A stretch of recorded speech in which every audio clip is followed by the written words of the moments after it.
So good morning, everyone. Thanks so much for joining us for our breakfast briefing this morning. My name's Sarah Lethbridge. I'm the Director of Executive Education and External Relations here at the Business School. Those are my contact details. Please feel free to get in touch if you've got any queries about any of our professional programmes or any short course requirements. As ever, we're including speech to text captioning. So hopefully somebody's going to post a link to that in the chat box in a moment. And that will mean that you can follow along our speakers and see the written word if it helps with accessibility. How it works is you click the link and it will pop up a window, and then just spend a little bit of time manipulating the window so that you can see the captioning at the same time as our session. So thanks very much for following that transcription. A bit of a flag for our future events. Our next breakfast briefing is going to be on Wednesday the 21st of April, looking at the story of the business school actually, and how we've really tried to embrace our public value mission through things like reusing furniture. So really interesting perspective on how to reduce carbon whilst creating social value from our very own Dr. Carolyn Strong and Greg Lavery at RIPE. We've also got a couple of sort of more academic focus, but totally accessible to a range of different practitioners. Some academics are coming to visit us. So 2 to 4 p.m. so not a breakfast briefing, Thursday the 22nd of April. Should be really interesting. Professor Jakob Torving from Roskilde University is going to be talking about the CoGov project that Cardiff University has been part of, looking at co-creation within the public sector largely. So anyone in the public sector interested in co-creation should definitely join us for that one. Thursday the 6th of May, we've got another academic session. Really delighted to welcome Professor Alex Bryson from UCL to talk about HRM in the public sector. So there's a couple of public sector focused events that, I'd really welcome you all to come and register for. And then also really pleased for our May breakfast briefing to welcome Jonathan Hall, who's a Financial Policy Committee member of the Bank of England. So that should be a really important breakfast briefing too. If you've got any suggestions of future events, please do drop us a line. We're always interested. As you know, we like to put on quite an eclectic range of events for our business community. So let us know if there's something that you feel that we should be covering. A flag for our open programmes. Our Lean Six Sigma programme is happening 24th, 25th of May, the Yellow Belt, 16th to 18th of June with Manish. Fabulous exec ed deliverer, and everybody who comes on that programme just really values the learning that they receive. So if you're interested in that one, please do give us a shout. And also our LBA programme, which if you remember is a sort of mini MBA without the headaches and without all the assignments. So if you're interested in doing that qualification, it's just a taster in lots of different key business areas, then that's starting on the 20th of April and we're accepting bookings for that now. We really specialise in bespoke programmes, so if you've got a particular need, we're a huge, talented business school, get in touch and we can design a programme for you. This webinar is being recorded. You should all have a Q&A button either at the top or the bottom of your screen, and we should also be able to see each other's questions. We tried that last time and it worked quite well, so let's get posting your questions for Cerys and Louise, please, using that Q&A button. So that's it from me. This subject is so close to my heart. Anyone who knows me will know that I'm a passionate feminist and I'm desperate to do everything that we can to improve equality for everybody really. So it was really important for me to mark International Women's Day in some way, or International Women's Month, I suppose we can call it. So I'm really delighted that Cerys, the Chief Executive of Chwarae, has come, and also Louise David, a fundraising manager at Llamau, to talk about this really important issue. Special thanks to our male colleagues who've joined us this morning. I can see Jamie, I can see David. Thanks guys for joining us, because as ever, this event has largely attracted female participants. And we know that if we're going to actually tackle this problem, we need men to be on this journey too. So thanks to all the men that have joined us this morning, and please do everything you can to encourage everybody to participate in these debates because they are so important. So thank you, Cerys. Over to you, I believe. Thanks, Sarah. Bore da pawb. Nice to see you all. I'm going to start by hopefully sharing my screen, and there we go. Perfect. Thank you, Cerys. Great. It's really nice to be with you all this morning, and thanks for your interest in the subject. And as Sarah said, we're all passionate feminists, and I'm in the fortunate position of being what I call a professional feminist. I get to do it every day of the week. And it's a real pleasure to be here with Louise as well as former colleagues. We've done many a double act, so hopefully this will be a good one. So I'm going to try and give you a very brief overview of a couple of things of what we call the state of the nation when it comes to gender equality, and then move on to some of the things as individuals and organisations we can do about it. These are the three sort of focus areas for Chwarae: women in the economy, women at risk, and women represented. Why these areas? Well, they provide an understanding of inequality across the breadth of our economy and society. So women's experiences in the economy, the way women are represented or not, the greater risk that women face. These are all interconnected. And women's position in the labour market leaves them, as I'm sure Louise will talk about later, at greater risk of abuse, certainly of financial hardship, poverty and social isolation. Violence and harassment of women and girls is both a cause and consequence of gender equality. So if we don't take action across all three areas, we won't make progress. Also, we won't achieve gender equality, frankly, unless we work for a fairer Wales where all women can achieve and prosper. And that means we need to take an intersectional approach to our work and our actions, and I'll probably touch on that in a minute. So just to flag, and I'll perhaps put the link to this in the chat later if we don't get a chance now, we produce on an annual basis a State of the Nations report. This is our third State of the Nations report. It's produced every January to reflect on Wales's performance against a range of statistical measures in relation to women in the economy, women represented and women at risk.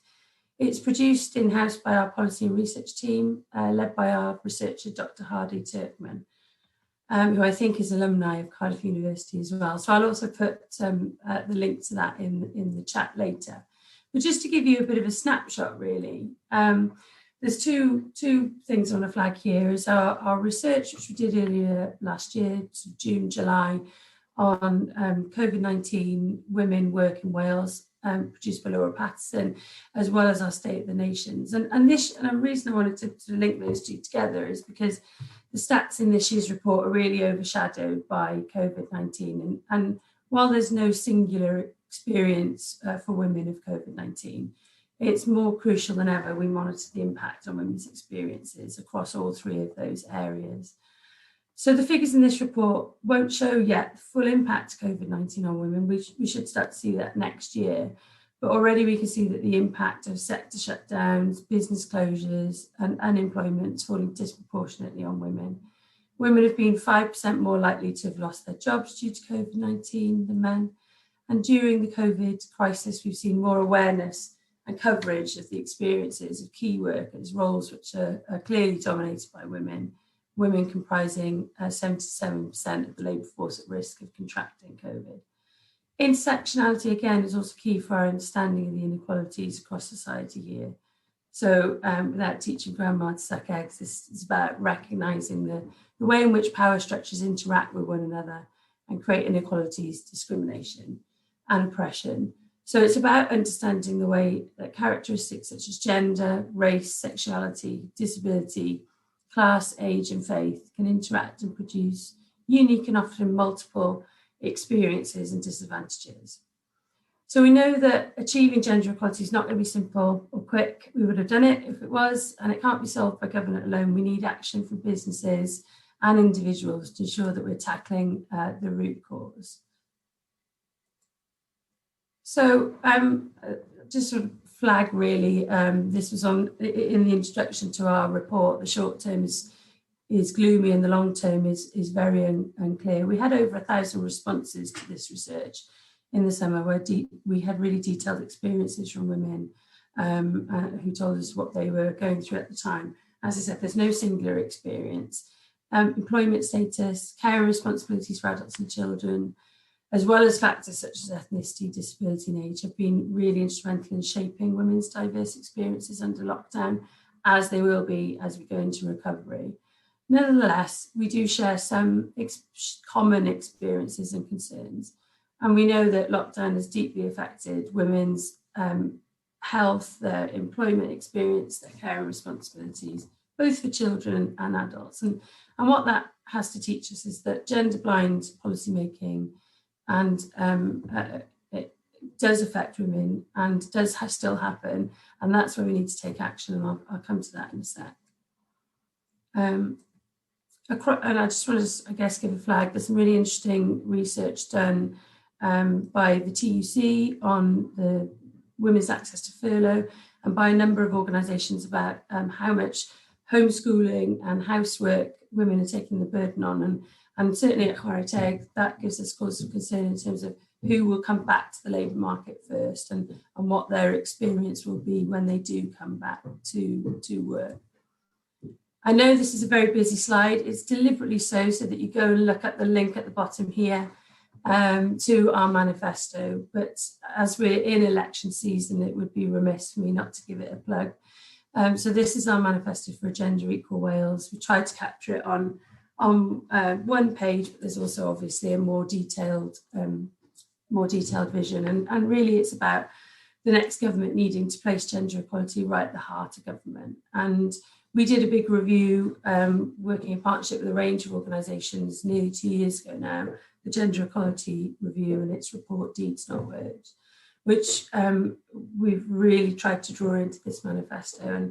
And that's very clear on the need for an intersectional approach, the need for good data and evidence to achieving our ambitions for Wales. And I was reflecting on that over the last few days, and this quote comes from the start of that report, and I think it's very simple and straightforward, but it sums it up. We just can't continue to go on like this. We've got to do much more to ensure that women can access and progress in fair work with decent pay. And we know, and COVID has shone a light on this, that hasn't been the case. So that requires all of us to make changes to our workplaces, to individually be prepared to challenge persistent stereotypes and to create world-class social infrastructure that supports men and women, particularly around childcare and supporting people back to work. So I really would encourage you to look at the Gender Equality Review. We deliberately wrote it not particularly academic speak to make it accessible to everybody. And again, I'll post the link. And I'd also suggest that it's read in conjunction with our Feminist Economic Recovery Plan for Wales, which sets out, how a feminist approach to recovery is going to be really important. So what can individuals and businesses do? We should all recognise, firstly, that we don't live in a meritocracy. We don't live in an equal Wales, unfortunately, yet. And so this is a problem that we all need to recognise and address. So as individuals, we can call out unfair practices. We can look at our teams and organisational culture. Is it inclusive? We can look at our recruitment and selection processes and importantly, think about how we can use our own positions of privilege to make improvements. I've noticed a horrible typo on this slide, which is going to really irritate me.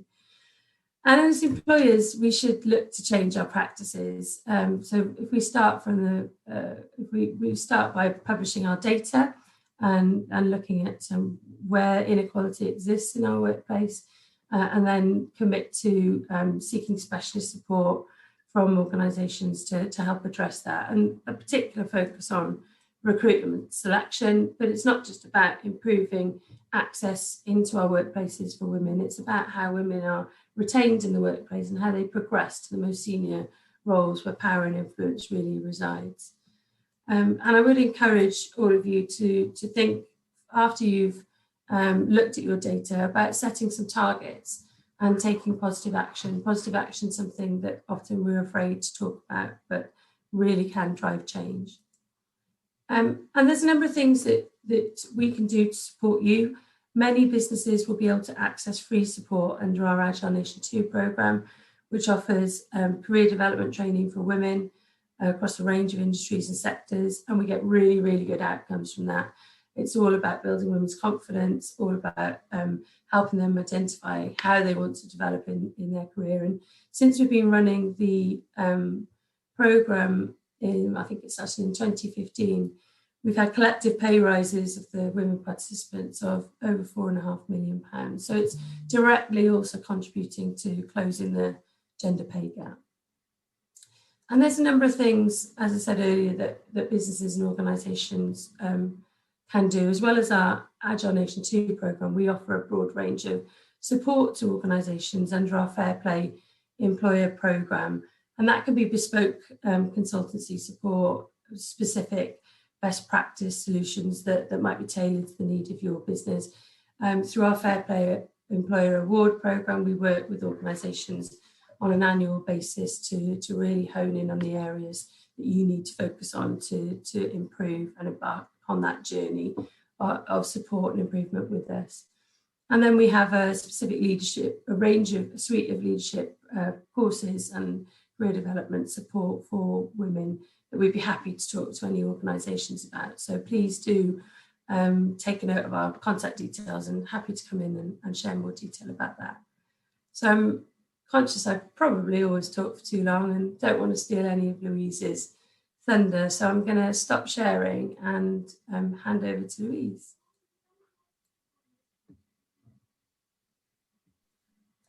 Thanks, Cerys. And I think it's, I think I too share the joy in being a bit of a professional feminist, even if it's not the full scope of what I do now.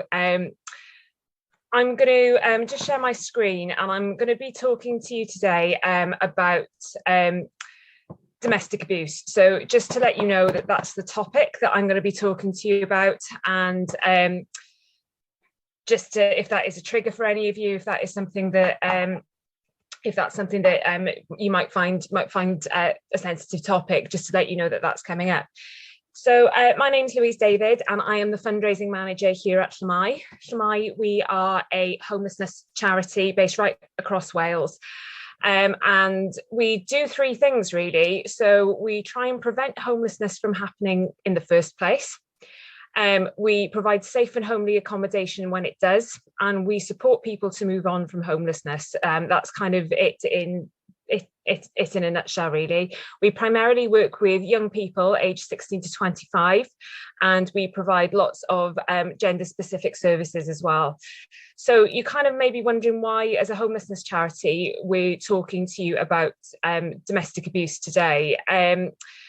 Well, it's estimated that around 40% of homeless women are pushed into homelessness because they have left an abusive relationship. So I suppose for us, kind of having this conversation with you today as employers across Wales comes under our prevention banner, because we know that the sooner that somebody gets support and help, the outcomes are better, and we can try and prevent that homelessness from happening.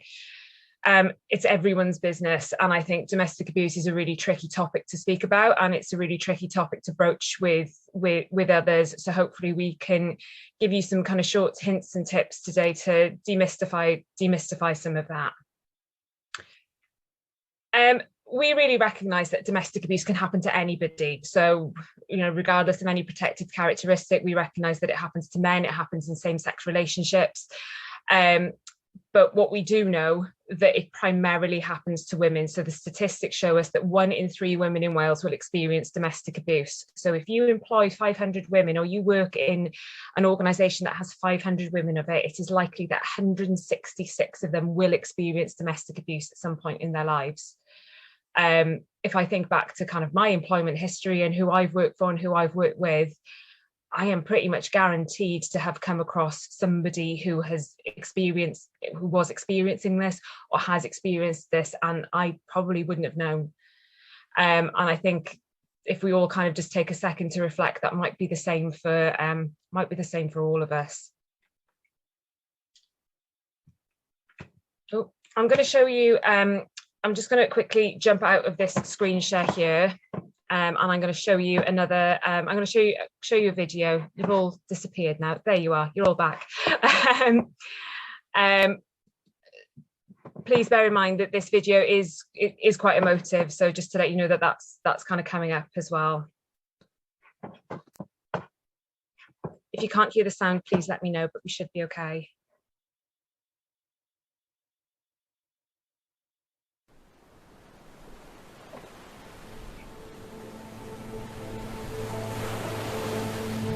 was great in the beginning. He'd spoil me, take me out to places, show me off. He was great with the kids, he'd always buy them stuff. And then he just stopped. I weren't allowed to wear certain things. I weren't allowed to go out anywhere on my own. I'd have to walk my head to the floor. Because if I made eye contact with anyone, he'd think I was cheating on him. He used to meet me after work. I thought it was to protect me, to walk me home. It was just to make sure that he was the only one there, like. He made me think that my mother was trying to take my children away from me. I didn't understand the mental abuse. It was only when he started laying his hands on me that I realised it was an abusive relationship.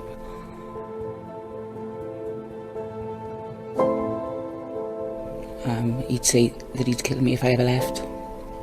So he just scared me into staying. The only person I had was him. I went downstairs to go out the front door, he'd locked the door, hid the keys away from me, pushed me back onto the settee, started strangling me. And he put on his knuckle dusters and just started hitting me in my face. I don't even know how many times he hit me. I went into the bathroom, closed the door, locked it, and I just climbed out of the window. I went down to my friend's house and they phoned the ambulance and the police turned up. I found out that he phoned the police trying to say that I assaulted him. When the police came, I still tried covering for him. Told them that I got jumped by a group of men. And he said that I can't lie because they've been to the house. They've seen all the blood up the walls and everything. I was just scared, probably, that if you found out that I told anyone, I'd end up worse. I'd have more than 40 stitches to my face. My parents came over to the hospital. I seen them get off the bus, I seen them walk into the hospital. My father looked directly at me and he didn't even recognise me. He just went straight to the reception to ask where his daughter was. When they pointed over to me with the police, he came over and he just broke down.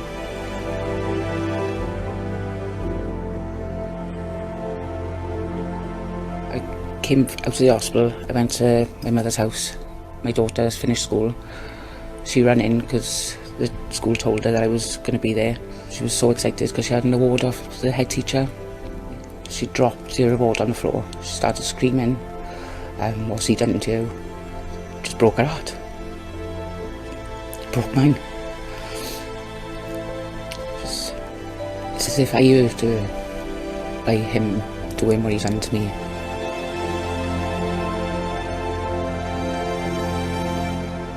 Going into Llamau Refuge was the best thing I ever did. The support there is absolutely incredible. And they'd just sit and listen. If you need to cry, you can cry. If you need to vent, you can vent. They teach you other ways to cope. Painting, writing poetry. I've also started doing mindfulness colouring. Having somebody that's been through the same or similar, it makes you feel like you're not the only one. Yeah, without the support, I'd be dead. 100% I'd be dead.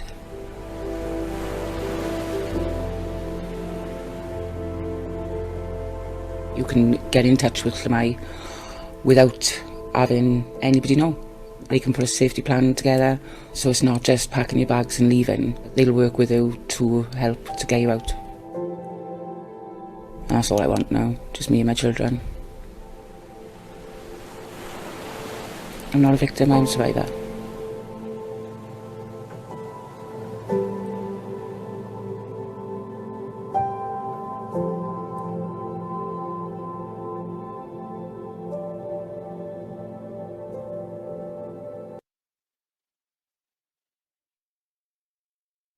I'll just pause that there, and it doesn't matter how many times I have seen that film, it leaves me kind of choked up every time.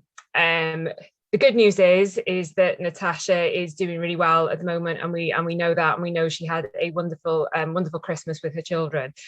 and she has a tenancy of her own now. But just to let you know, while she was experiencing this, we kind of chatted to her about her employer, and she worked in a pub at the time, and her boss thought that her partner was really loving and really caring because he used to pick her up every night from work, which obviously is a sign of controlling behaviour. What is kind of fascinating, I suppose, about domestic abuse is that there's kind of no demographic of women that this happens to. So it doesn't really kind of, poverty is not an indicator, employment status isn't an indicator, the level of employment status isn't an indicator at all. It can happen to anyone. What we do know is when it does happen to women, that it does lead to homelessness. I'll just kind of reshare my screen, which is here. And it does affect us all. So it infects us as employers. It costs us 1.9 billion a year through lack of engagement, absence and sickness, and lack of talent retention within organisations. It's not kind of the only outcome that happens for people who experience domestic abuse, but it does cost us that per year. The word domestic applies that it happens just at home, and it's something that happens away from the office, but it does not. So 75% of women that experience it are targeted at work.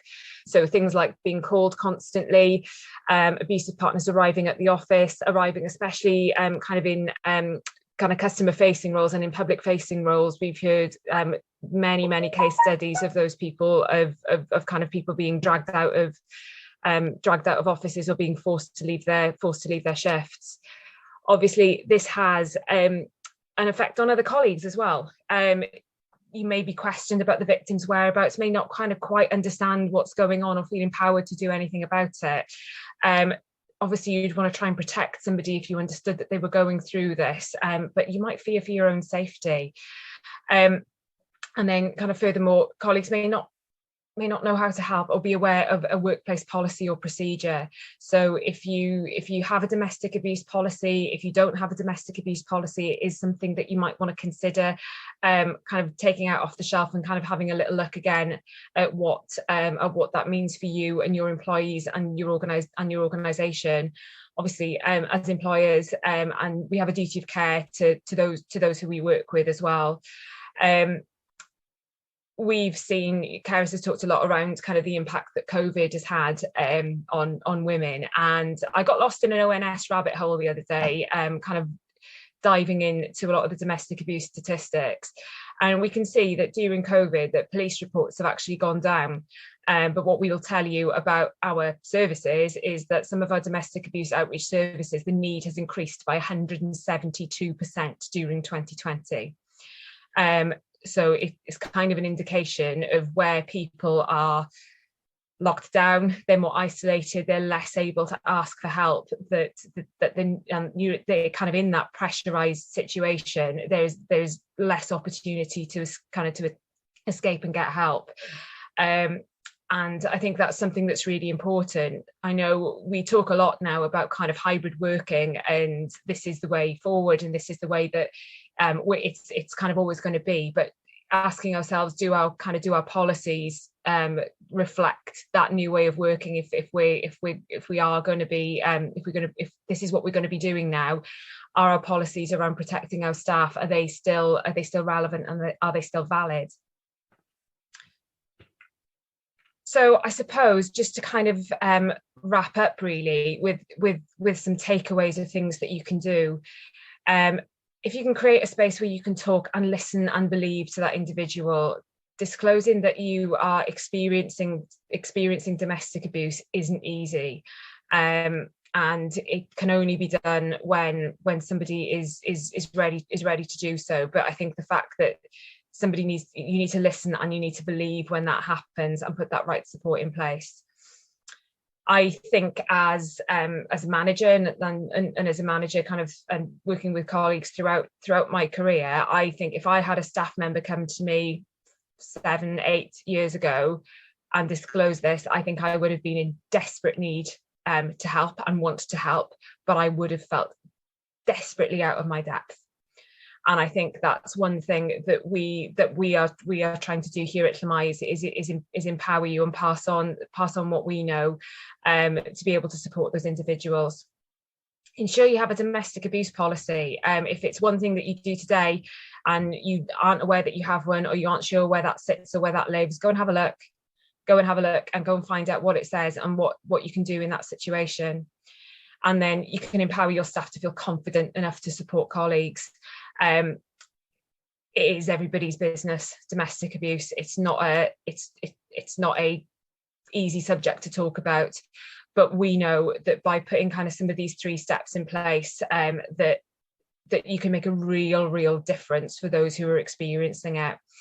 We have worked with goodness knows how many women over the years, and I've got 2 very short case studies just to share with you. One is absolutely brilliant practice and one is not so much. So we have worked with a woman who worked in a public facing role in a large retail organisation, and she was being supported by us to kind of move on and leave a domestic abuse situation. She disclosed to her employer that that's what she was experiencing, and that if her ex-partner came into the store, she would have to run because she would fear for her safety. And she was told that if she did that, then she would be fired. Obviously, she had to leave her job for fear of her safety, which spirals that individual further towards homelessness, because if you don't have an income, it's harder to get a tenancy, and it's painting quite a bleak situation. And we know that this doesn't have to be the case. Another woman that we worked with also worked in a retail organisation, and what they did was put a safety plan in place for her, but they didn't quite recognise that that's what they were doing. But so things like she had a public facing role, but they managed to change her job role so she could work in the warehouse for a period of time, which kept her much safer and kept her out of kind of public eye. And you needed all the scan cards and things to get in and out. Simple things like giving her a car parking space next door to the entrance. So obviously arriving to and from work, if somebody is aware of shift patterns or times of work and things like that, if a perpetrator is aware of that, that can be a bit of a pinch point to be able to access that person. So by giving somebody a car parking space and making sure that she could walk there with colleagues and get into the car every night after work made a huge difference. A lot of things that you can do as employers are common sense, and they're easy to do if you can kind of create that space where you can talk about it and put a plan in place, and you can really have a part of preventing homelessness and making sure that somebody has the best outcome when that happens to them. So that's I suppose that's it for me really, and I think we're on to taking some questions now, Sarah, is that right? Yeah, thanks so much both. So there's so much to do, isn't there, from gender pay gaps, from giving people opportunities in the world of work, through to the very real issue of domestic violence. 1 in 3 women, that's just astounding. So yeah, thanks for your questions. Please keep them coming in. I think this is an interesting point from Rianne. Does anyone here have a domestic violence policy which they'd be willing to share? Sometimes, there's if there's a starting point, a template, then that can be really helpful. How do you tackle that at Llamau and Chwarae? So we actually at Llamau we can offer domestic abuse awareness training. So if you are an employer, we can come in and have a look at empowering managers to find out a little bit more. So things like spotting the signs, knowing what you're looking for. I think everybody who I've spoken to about this has got a story. They've got a story of somebody who they've worked with, or it triggers something in the back of their brain where they go, oh my, yeah, that could have been them. So I think the first kind of instance is being aware of being able to spot the signs, and then we can work with organisations to develop a policy that's specific to them and help them roll that out then to wider staff. So yeah, that is something that we can support with. Okay, great. And yeah, if anybody here on the call is from an organisation that has a really good one, maybe you could post the question, and it'd be interesting from both Chwarae and Llamau's perspective as to organisations who feel that they've done this really well. So please post that in the question and answer. A couple of questions, also from a colleague who's on the sort of panelist side of the webinar. How do we sort of understand and identify some of the characteristics of domestic abuse, other than things like bruises and black eyes and things like that? Could you describe in a bit more detail some of the sort of things that we can look out for so that we can be more alert to what's potentially going on? It's really difficult, and it's quite a complex, they are kind of complex issues, but I suppose to kind of give you a kind of a top level line, it is all the obvious, it can be all the obvious things like wearing long sleeves in summer and, all of those kinds of things. But there's a lot of behavioural stuff as well to watch out for. And it's things like, we have experts who kind of can come out and work with your organisation to kind of give some of the indications as to what that might look like in detail. But it's not just about the physical things; it's about watching behaviour as well. So watching for signs of controlling behaviour. So even things like we talked about with that video, being picked up from work every night can be seen in two ways. And that sort of that controlling behavior that happens. It's not just, we don't just talk about violence anymore, it's about abuse. So it can be financial, it can be that behavioral as well. So all those things are quite complicated to watch out for. So our kind of training and what we aim to deliver isn't to make you an expert in it, it's just to give you that overview. And they can be quite subtle and quite secretive as well, I suppose, and people try and cover that up an awful lot. You can look for absence, you can look for, kind of not being fully engaged in work, but then we've also read case studies, we've seen case studies where people don't want to take holidays because actually work is a safe space. Work is a place where people can come and almost kind of get respite from that situation. So it really depends on that individual. Yes, you could have somebody who's completely disengaged from work and having to kind of leave multiple roles, but you could also have somebody who's appears to be ultra committed, but it's because they're too afraid to go home, really. Louise, I think that's where it's linked to what we were both saying around gender equality in the workplace, creating that culture where people feel supported and able to be themselves in work. So certainly the way we work is not your kind of you have your annual appraisal and that's the only time you see your line manager. It's a much more supportive coaching environment where people are encouraged to be themselves and are more likely in those types of cultures to feel comfortable to disclose what's going on in their lives. So it's the two are linked is what I'm trying to say. Yeah, 100%. I think it's stress culture eats strategy for breakfast. I wonder where I got that from, but it does, and it is about creating those cultures where everybody can thrive, really. And if you've something as a motive as domestic abuse, or even kind of things like sexual harassment, it's being able to report that and have that taken seriously is so important. And I think the message is, why wouldn't we want to have workplaces where people feel comfortable to do that? We spend more time in work than we do with almost anybody else in our lives, and even just from a sort of productivity perspective, if we want to get the most out of our employees, they need to feel safe, secure, happy to be themselves, and able to be supported by their employer to do their job well. So it's a bit of a no-brainer from a business point of view as well. And I think, we know that inclusive leadership that brings everybody on and gives everybody a voice is more profitable as well for organisations. So this month's been a very sad month with all of the sad murder of Sarah Everard and the subsequent protest in Clapham Common.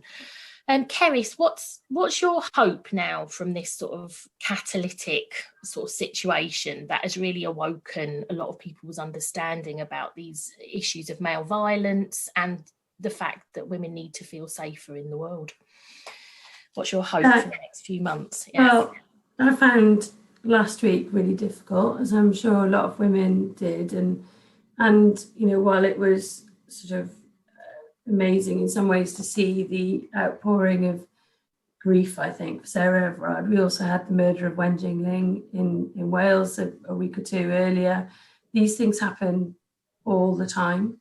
And yes, sort of on-street abductions are rare, unfortunately, but even so, as Louise has said, the scale of the challenge around domestic abuse and sexual violence is vast. And I hope that this will mark some kind of sea change. I think people, I know I've had to have those conversations with members of my family. My mother-in-law, who's in her 70s, said, why are you still talking about reclaiming the streets? We were talking about this in the 70s. And why hasn't anything changed? And I've also got a 12-year-old daughter who, you know, I feel really, really angry that I'm going to have that conversation with her about how she will have to adapt her behaviour to make her safer on the streets. And, you know, I probably never thought we'd quite be in that position. But it, you know, it is about educating our young men, educating our boys, talking about this in schools, to both young men and women, and trying to make a change that lasts. But, you know, also massive elephant in the room, we've got to address the criminal justice system, because too few cases get even referred to the CPS, and then from the CPS are successfully prosecuted. So what incentive is there for people to report and feel that they will be supported? And I think that's why, particularly with the suspect in the Sarah Everard case being a serving member of the police, that it's been so jarring for many of us who feel like there is still a mountain to climb.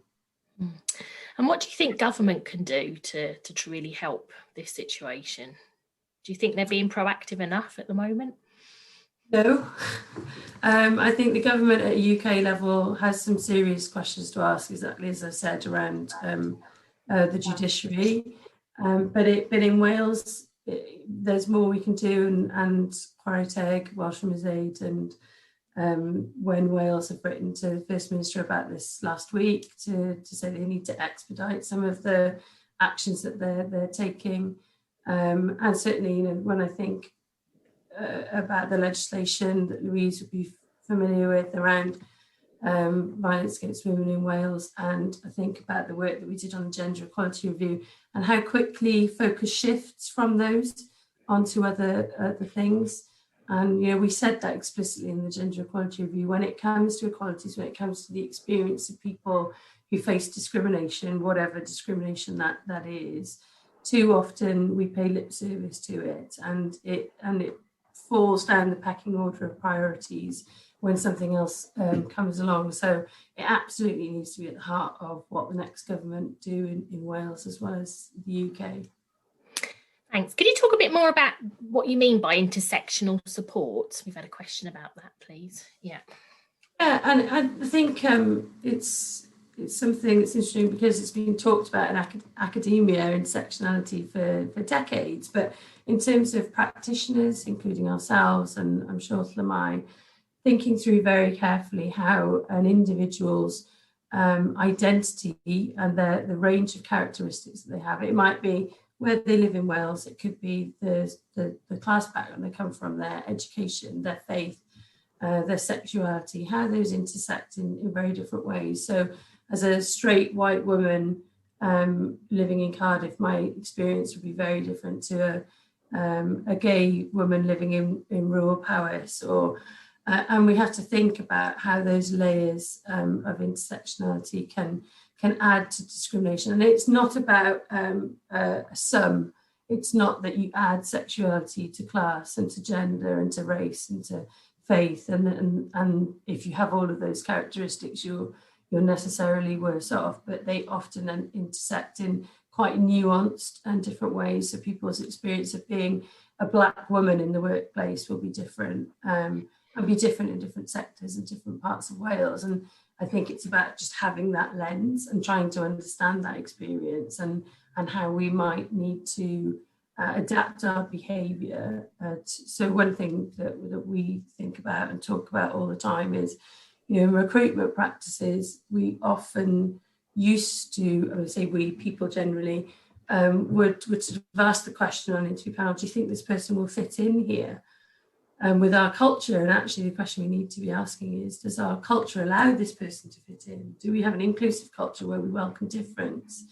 And I think it's those nuances that we need to make. It's not is this person like me, but does this person bring something different to my organisation that I don't have and our colleagues don't have?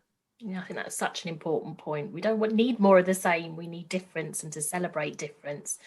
So interesting point from James, that he 100% agrees with you, Cerys, about the need to educate boys. An early point, deeply depressed about attitudes that are still out there amongst a lot of men. So there's a new curriculum coming into Wales. Have you looked at it both? Do you feel confident that we're tackling this within our new curriculum in Wales? I think there are some improvements around the way that healthy relationships are supposed to be sort of embedded more across the curriculum. So rather than have a sex education class where, frankly, girls are taken over here to learn about periods and boys are taking over there to learn how to put a condom on a cucumber, it's about embedding, talking about relationships and how relationships interact with all aspects of our life across the curriculum.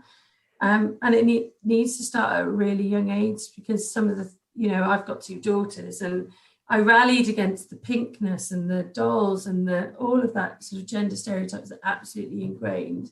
So it's about retailers and about the messages in books. It's about the dinosaurs for boys and the fairies for girls on clothing. All of those things subconsciously feed into gender stereotypes. And I think there's probably more we could do. To be fair to teachers, they've got an absolute further uphill struggle after the year they've had to embed the new curriculum in Wales. But in terms of really getting an understanding of what the long-term societal impact of gender stereotypes starting at a young age is, and if teachers can understand and grasp that, they're much more likely to tackle it. So my 12-year-old is still too often learning about the same white pale scientists in jackets that I did in school, and not about some of the phenomenal contemporary women and diverse women who work in science in Wales and across the world. So there are very simple things that we can do. I'm sure Louise would speak passionately about this as well. Yes, I'll just step off that side of the soapbox for the moment, because it has such a huge impact on young people and kind of society as a whole. And just to pick up on a couple of things that you said there, Sarah, it's something that we do at Llamau is work with schools to talk about healthy relationships and talk about healthy relationships from a young age and about what that looks like.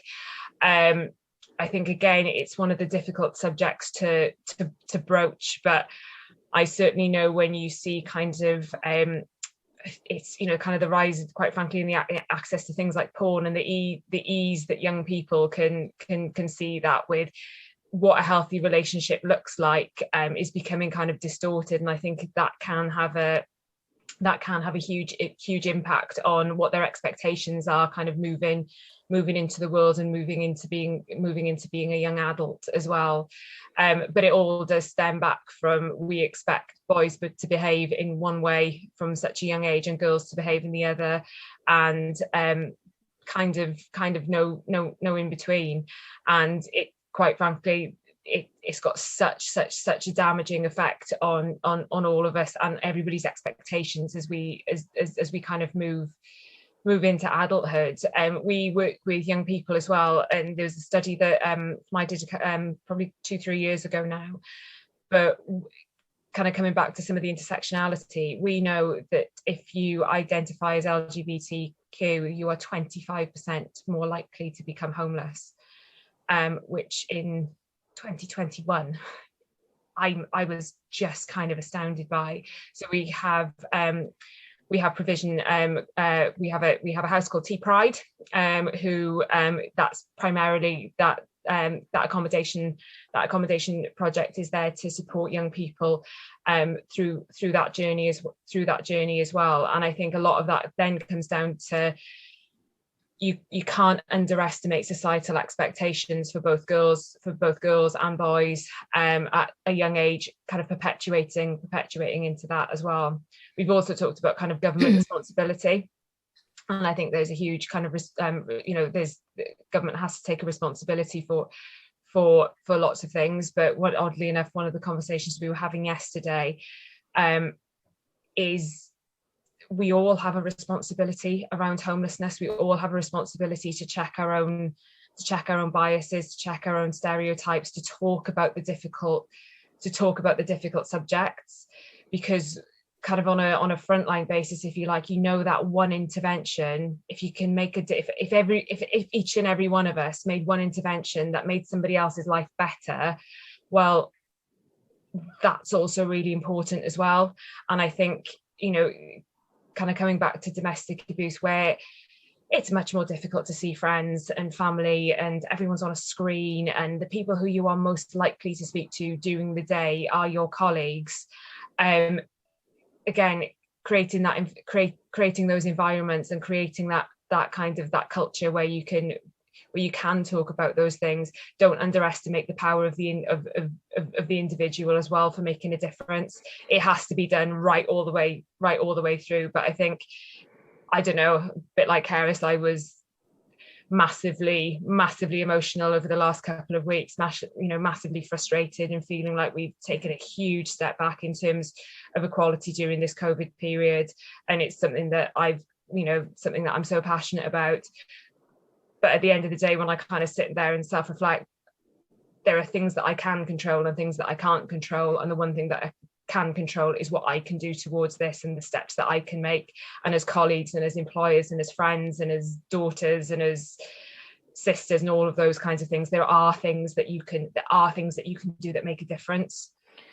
Yeah, great. I think the point about what's happened in the last year is really important. In our State of the Nations report, we report that 28% of young women felt less safe in public spaces during lockdown, and 25% of girls experienced at least one form of abuse, bullying or sexual harassment online during lockdown.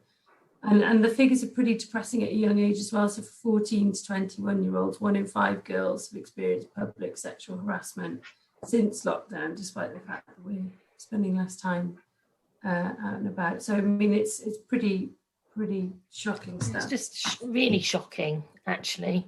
You think there'd be other things to worry about as well. I think the key takeaway for me is, and this is not just a plug, is organisations like Llamau and like Chwarae, we've been working with other businesses, other employers for decades. So do seek specialist support. It's not enough to have a domestic abuse policy or to state, like governments often do, their aspirations around wanting to be a world leader for gender equality. You have to do the work. You have to really commit to the change. Yeah. Well, thank you both so much for all the wonderful work that both Chwarae and Llamau do. We're really glad that you're here and so active in trying to really tackle this issue. But I think, what's clear from this morning is that this is everybody's problem. Everybody needs to be involved. And I think that I love that point, Louise, about think of the small things that we can do on an individual basis that really add up to make a difference. So please do contact Louise, do contact Cerys in their organisations. There's wonderful training, wonderful professional support that your organisation can benefit from both organisations. And thanks so much for joining us. Really hope that things get better over the coming months, years and decades. Thanks, everybody. Thanks for joining us.